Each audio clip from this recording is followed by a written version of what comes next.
വളരെ എളുപ്പത്തിലും എന്നാൽ അതുപോലെ ടേസ്റ്റിയുമായിട്ടുള്ള ഒരു ചമ്മന്തിയുടെ റെസിപ്പിയുമായിട്ടാണ് ഞാനിന്ന് വന്നിട്ടുള്ളത്. എല്ലാവർക്കും പുതിയ വീഡിയോയിലേക്ക് സ്വാഗതം. ബിരിയാണിയുടെ കൂടെ നല്ല ബെസ്റ്റ് കോമ്പിനേഷനാണ് നമ്മുടെ ഈ ചമ്മന്തി. അപ്പോൾ നമ്മുടെ ചമ്മന്തിക്ക് ആവശ്യമായിട്ടുള്ളത് ഒരു അരമുറി തേങ്ങ, ഒരു ചെറിയ പീസ് ഇഞ്ചി, ആവശ്യത്തിന് ഉപ്പ്, ഒരു 3 പച്ചമുളക്. അതോടൊപ്പം നമുക്ക് വേണ്ടുന്നത് ഒരല്പം മല്ലിയില, ഒരു തണ്ട് കറിവേപ്പില, ഒരല്പം പുതിനയില. മല്ലിയിലക്കായി കുറച്ച് മതി പുതിനയില.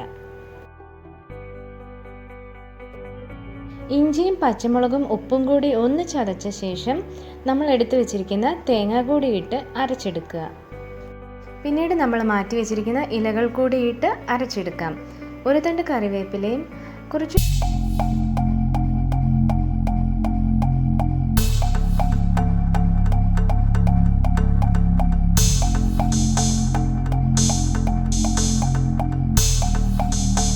ഇപ്പോൾ നമ്മുടെ ബിരിയാണി ചമ്മന്തിക്കുള്ള കൂട്ടെല്ലാം തയ്യാറായിട്ടുണ്ട്. ഇനി അതിലേക്ക് ഒരു അരമുറി നാരങ്ങയുടെ നീര് ചേർക്കുക.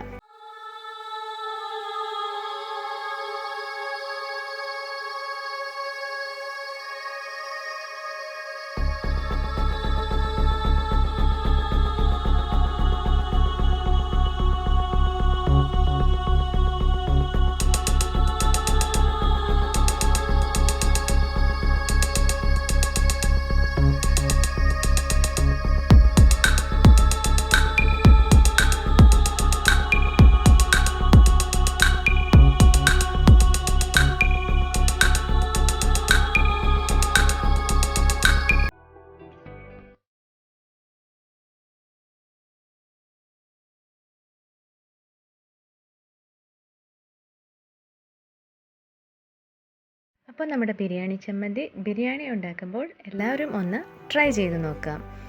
ഇതുപോലുള്ള വളരെ എളുപ്പത്തിൽ തയ്യാറാക്കാൻ പറ്റുന്ന ഈസി റെസിപ്പിയുമായിട്ട് വീണ്ടും കാണാം. നിങ്ങൾക്ക് ഈ വീഡിയോ ഇഷ്ടമായി എങ്കിൽ കമൻറ്റായും ലൈക്കായും അഭിപ്രായം അറിയിക്കണേ. ഇതുവരെ സബ്സ്ക്രൈബ് ചെയ്യാത്തവർ ഈ വീഡിയോ കാണുന്നുണ്ടെങ്കിൽ സബ്സ്ക്രൈബ് ചെയ്ത് സപ്പോർട്ട് ചെയ്യണം. അപ്പോൾ വീണ്ടും നല്ലൊരു വീഡിയോയുമായി വീണ്ടും കാണാം. Thank you. ബൈ.